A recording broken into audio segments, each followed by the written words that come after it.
तुम शांति विद्यार्थियों, यहाँ देखिए क्लास 12 सब्जेक्ट इंग्लिश पढ़ेंगे 5वां पैराग्राफ। कौन पैराग्राफ? 5, 5वां पैराग्राफ। देखते हैं उच्चारण। To go along up to the manor house and be received by the owner like in the older regimental commander that however did not please the crown. No, I couldn't think of it, he said, looking quite alarmed. He thought of the 30 crown to go up to the manor house would be like throwing himself voluntarily into the lion's den.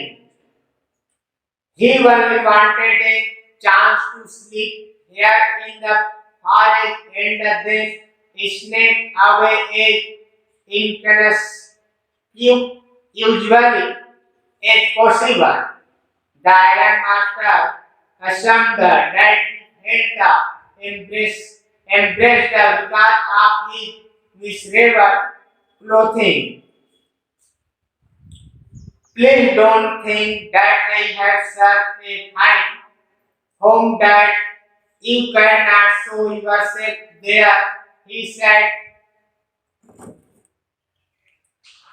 Elizabeth is dead, as you may already have heard. My wife are aboard and there is no one at home except my oldest daughter and myself.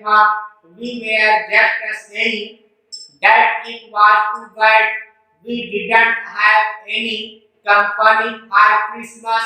Now come along with me and help us make the Christmas food disappear a little faster. But the stranger said no, and again no. And the Iron Master saw that he must give in. It looks as craft captain unstable, preferred to stay with you tonight. As the journey started, he said to the master, blacksmith, and turned on his heel.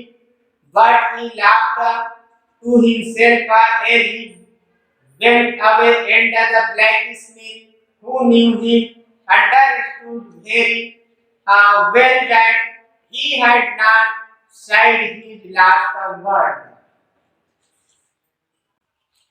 तो word meaning देख लो प्यारे। Manor house माने सामान का घर, और alarm माने डरा हुआ, और लायंस डे शेर की गुफा, और स्नीक आवे चुपके से खिसक जाना, इनकंस्पिक्यूअसली बिना नजर में आए, और अशिंद माना गिव इन समर्पण करना, और टर्नेट ऑन हिज व्हील भाग गया। तो ये था वर्ड मीनिंग, डिफिकल्ट वर्ड है उसका मीनिंग। अब देख लीजिए प्यारे, इसका अनुवाद इस प्रकार से है। सामान के घर जाने तथा मालिक के द्वारा पुराने रेजिमेंट के साथी के रूप में स्वागत करना, यह बात घुमक्कड़ को नहीं है। नहीं, मैं ऐसा नहीं सोच सकता, वह बोला। बिल्कुल भयभीत दिखाई देता हूँ। तब घुमक्कड़ उसने 30 करोड़ के बारे में सोचा। सावन के घर जाना, स्वयं को शेर की गुफा में स्वेच्छा से फेंक देना होगा। वह तो केवल लव खाने में सोने का अवसर चाहता था, चुपचाप बिना किसी के द्वारा देखे हुए चले जाना चाहता था। लवपति ने यह माना कि वह उसके दयनीय वस्त्रों के कारण असमंजस में महसूस कर रहा था। कृपया यह मत सोचो कि मेरे पास इतना बढ़िया घर है कि तुम अपने आप को वहां प्रस्तुत नहीं कर सकते, ऐसा लवपति ने कहा। वह बोला, एलिजाबेथ मर चुकी है, जैसा कि तुम पहले भी सुन चुके होंगे। मेरे लड़के विदेश में है और घर पर मेरी सबसे बड़ी पुत्री है और मेरी सिवा और कोई नहीं। हम यही कह रहे थे कि यह बड़ी खराब बात थी कि क्रिसमस के त्योहार पर हमारे पास कोई नहीं था। अब मेरे साथ आओ और क्रिसमस के भोजन को थोड़ा जल्दी गायब करने में हमारी मदद करो। लेकिन अजनबी ने नहीं या पुनः नहीं कहा। लवपति ने देखा कि उसे समर्पण ही करना पड़ेगा। ऐसा लगता है कि कैप्टन मान स्टाले आज रात तुम्हारे साथ रहना चाहता है। ट्रम्प उसने मुखिया लोहार से कहा और घूम गया। परंतु वह जाते जाते हंसने लगा और लोहार जो उसकी बात समझता था अच्छी तरह जान गया कि उसने अपने अंतिम शब्द नहीं बोले। तो प्यारे ये था 5वां पैराग्राफ। घुमक्कड़ को लवपति ने आग्रह किया कि उसके साथ चले और क्रिसमस का जो भोजन है उसको जल्दी से समाप्त करने में क्या है, घुमक्कड़ लवपति का सहायता करे। किंतु घुमक्कड़ ने इनकार कर दिया। क्यों कर दिया? पहले तो कहीं पर रुका था, वहां से 10-10 करोड़ के 3 नोट को हड़प लिया था और इसी के कारण असमंजस में पड़ चुका था घुमक्कड़। तो आगे 6वां पैराग्राफ नेक्स्ट देखो। आज पढ़ेंगे पैराग्राफ नंबर 6 एंड 7। तो पहले इंग्लिश देख लेते हैं, फिर उसका वर्ड मीनिंग, फिर अनुवाद देखेंगे। It was not more than half an hour before they heard a sound of carriage wheels outside the house, and a new guest came in, but this time it was not the iron master. He had sent his daughter, apparently hoping that she would have better powers of persuasion than he himself. कहने का तात्पर्य क्या है? आधा घंटे से अधिक समय भी नहीं लगा कि उन्होंने घोड़ा गाड़ी के पहियों की आवाज लव खाने के बाहर सुनी और एक नया मेहमान अंदर आया। लेकिन इस बार यह लवपति नहीं था प्यारे। उसने अपनी पुत्री को भेजा था स्पष्टतः यह सोचकर कि मना लेने की बेहतर शक्तियां उसके पास होगी। इसके पहले वीडियो में आप लोगों ने क्या सुने थे? जो चूहेदानी बेचने वाला व्यापारी था वह लोहे के कल कारखाने में जाकर आश्रय मांगा था विश्राम करने के लिए, और उसी टाइम सर्वेक्षण में कल कारखाना मालिक लवपति पहुंच जाता है और उसको अपने साथ ले जाने का आग्रह करता है, किंतु उसके साथ जाने से व्यापारी इनकार कर देता है। घर में जाकर जब वह अपनी पुत्री को बतलाता है इस बारे में, तो उसका पुत्री क्या है, तुरंत लव खाने पहुंच जाता है। अब आगे She entered, followed by a waiter carrying on his arm a big fur coat. She was not at all pretty, but seemed modest and quite shy. In the forage, everything was just as it had been earlier in the evening. The master blacksmith and his apprentice still sat on their bench, and iron and charcoal still glowed in the furnace. The stranger had stretched himself out on the floor and lay with a piece of pig iron under his head, and his hat pulled down over his eyes. As soon as the young girl caught sight of him, she went up and lifted his hat. The man was evidently used to sleeping with one eye open. he jumped up abruptly and seemed to be quite frightened. उसने प्रवेश किया, किसने प्रवेश किया? लवपति के पुत्री ने। उसके पीछे उसका नौकर भी था प्यारे। वह उसकी भुजा पर एक सुमार का कोट उठाए हुए थे। वह बिल्कुल भी सुंदर नहीं थी, लेकिन वह शालीन एवं संकोचित दिखाई देती थी। लव खाने में सब कुछ वैसा ही था जैसे पहले शाम को था। मुख लोहार तथा उसका प्रशिक्षु अभी भी अपनी बेंच पर बैठे थे तथा भट्टी में लोहा एवं कोयला अभी भी चमक रहे थे। अजनबी ने स्वयं को फर्श पर पसार लिया था और सिर के नीचे कच्चे लोहे का एक टुकड़ा रख लिया था और उसका टोप उसकी आंखों पर खींच लिया था। जो युवती ने उसको देखा वह गई और उसके टोप को उठा लिया। वह व्यक्ति स्पष्ट रूप से एक आंख खोलकर सोने का आदी था। वह अचानक उछला, बिल्कुल डरा हुआ दिखाई दिया। भावार्थ तो समझ गए होंगे प्यारे। कोई व्यक्ति निद्रा की अवस्था में है, यदि उसको टच कर दिया जाए या कोई भी वस्तु उसे टच कर देता है तो वो हकमका करके अर्थात चकित होकर के उठ बैठता है। तो इसी प्रकार से उस अजनबी के साथ हुआ। लवपति का पुत्री ने क्या किया? उसके टोपी को निकाला तो वो भय के साथ, डर के साथ उठ बैठा।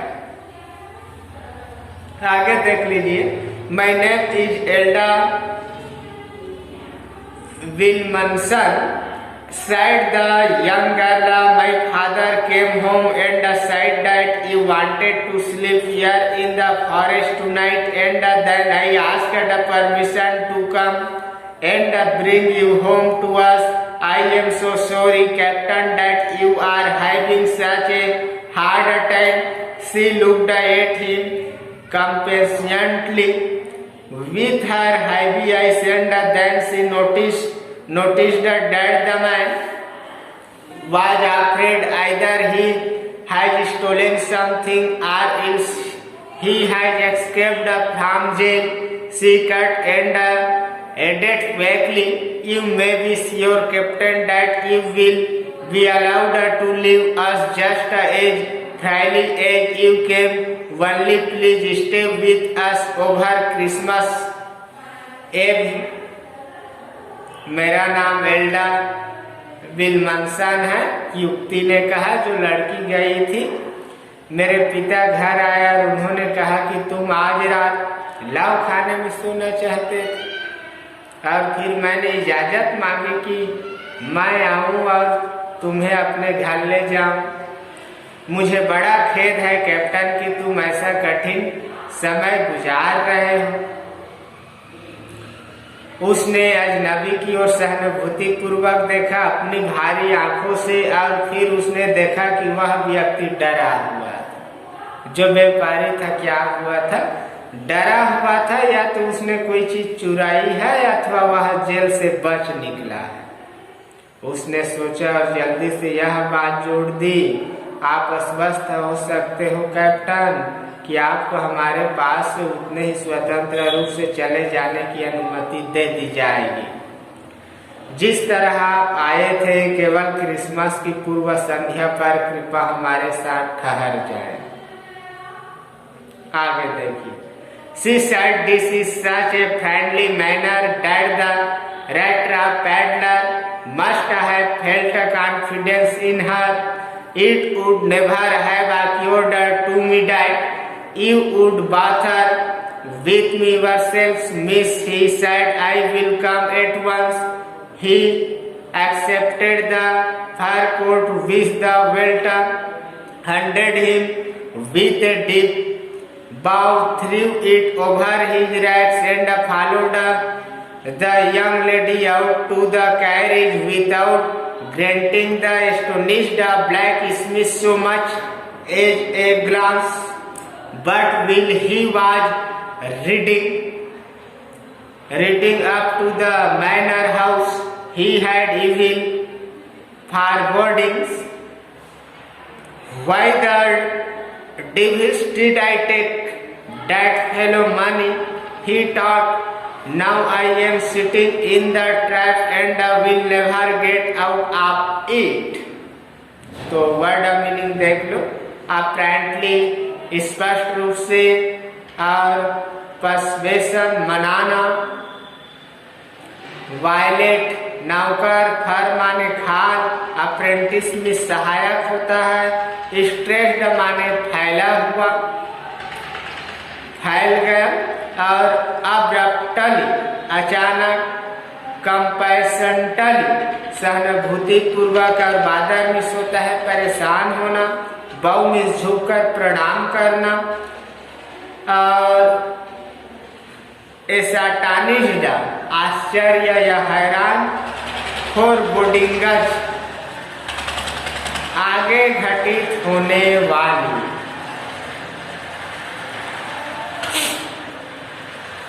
तो क्या है देख लीजिए, उसने यह बात ऐसे मित्रता पूर्वक तरीके से कही कि चूहेदानियों को घूम घूम कर बेचने वाले ने अवश्य उसमें विश्वास महसूस किया होगा।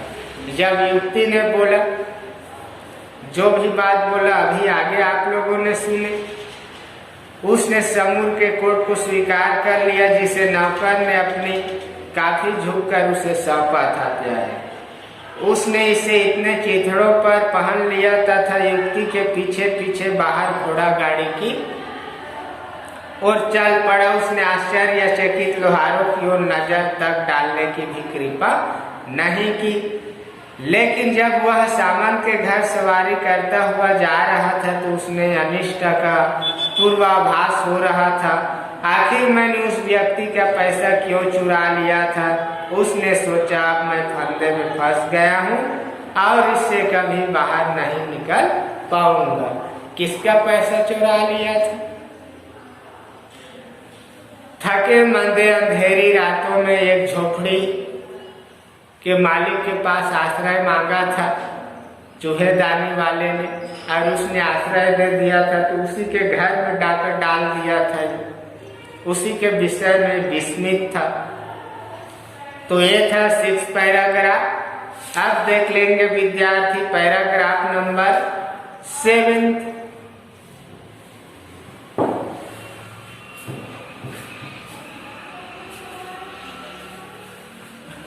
तो पैराग्राफ नंबर 7 देख लीजिए। The next day was Christmas Eve and when the iron master came into the dinner room for breakfast, he probably thought his satisfactions of his old regimental comrade whom he had run across so unexpectedly. First of all, we must see to it that he gets a little place on his bones,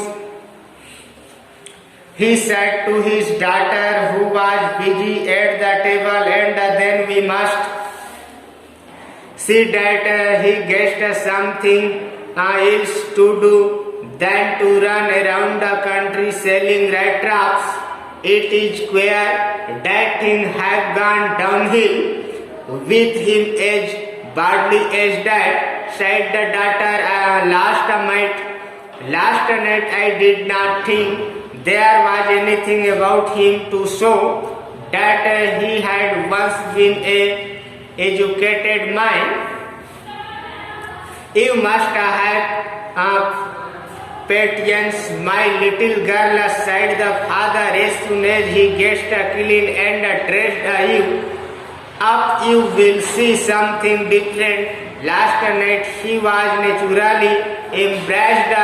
The trans minus will fall away from him with the trans clothes. Just as he said this, the door opened and the stranger entered. Yes, now he was truly clean and well dressed. The valet had bathed him, cut his hair and shaved him. Moreover, he was dressed in a good-looking shirt of cloth which belonged to the iron master. He wore a white shirt and a stressed collar and whole shoes. But although his guest was now so well groomed, the iron master did not seem pleased. He looked at him with puckered brow, and it was easy to understand that when he had seen the stranger fellow in the uncertain reflections from the furnace, he might have made a mistake, but that now when he stood there in broad daylight, it was impossible to mistake him for an old acquaintance. तो regimental comrade word meaning है। Regimental comrade माने होता है सेना का साथी, और place miss होता है माउस, और वियर मिस होता है विचित्र, स्टार्टअप कलक लगाई हुई, और ग्रूम्ड मिस होता है बनाव श्रृंगार किया हुआ, और पग्ड मिस होता है सिकन वाला। क्या वाला? सिकन वाला।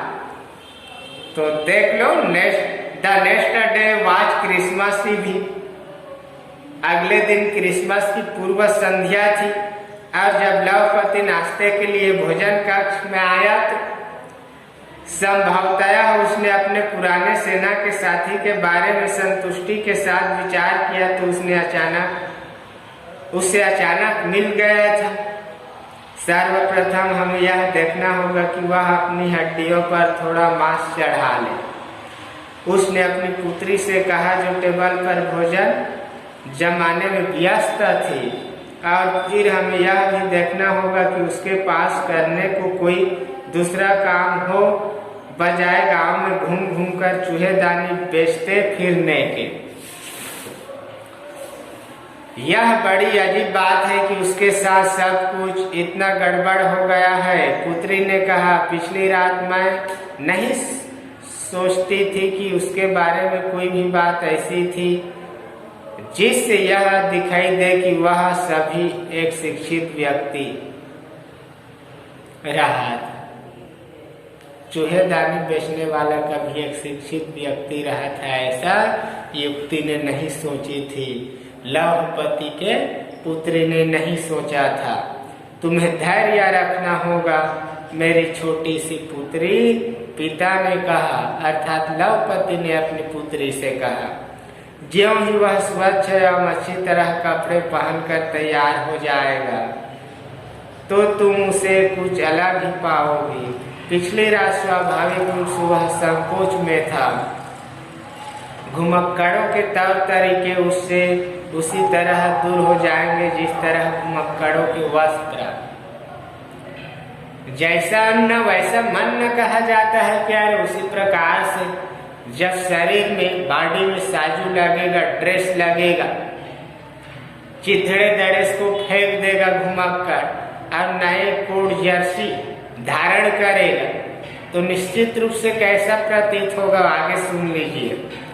ज्यों ही उसने यह बात कही त्यों ही दरवाजा खुला और नबी ने प्रवेश किया। हाँ, अब वह वास्तव में स्वच्छ था और अच्छी तरह कपड़े पहने था। नौकर ने उसे नहलाया था, उसके बाल काटे थे और उसकी दाढ़ी बना दी थी। किसके? चूहेदानी बेचने वाला का। इसके अलावा उसने बढ़िया दिखने वाला सूट पहन रखा था जो लवपति का था। वह एक सफेद कमीज पहने था एवं एक कलप लगी कड़क कॉलर तथा साबुत जूते उसने पहन रखे थे। लेकिन यद्यपि उसका मेहमान अब इतना चुस्त दुरुस्त बन गया था, लवपति प्रसन्न नहीं दिखाई दे रहा था। उसने मेहमान की ओर भावों पर शिकन सलवट के साथ देखा और यह समझ लेना आसान था कि जब उसने उर अजीब आदमी को भट्टी की अनिश्चित अस्पष्ट रोशनी में देखा था तब उसने गलती कर दी थी। लेकिन अब जब वह अजनबी वहां दिन की रोशनी में खड़ा था तो उसने पुराने परिचित के रूप में गलती से देखना असंभव था। ऐसा लग रहा था लहूपति को कि उसका कोई पुराना दोस्त है, गलती कर गया था इसी समझ में, किंतु अब ऐसा नहीं था प्यारे। अब नेक्स्ट देखते हैं। ये हो गया 7वां पैराग्राफ प्यारे।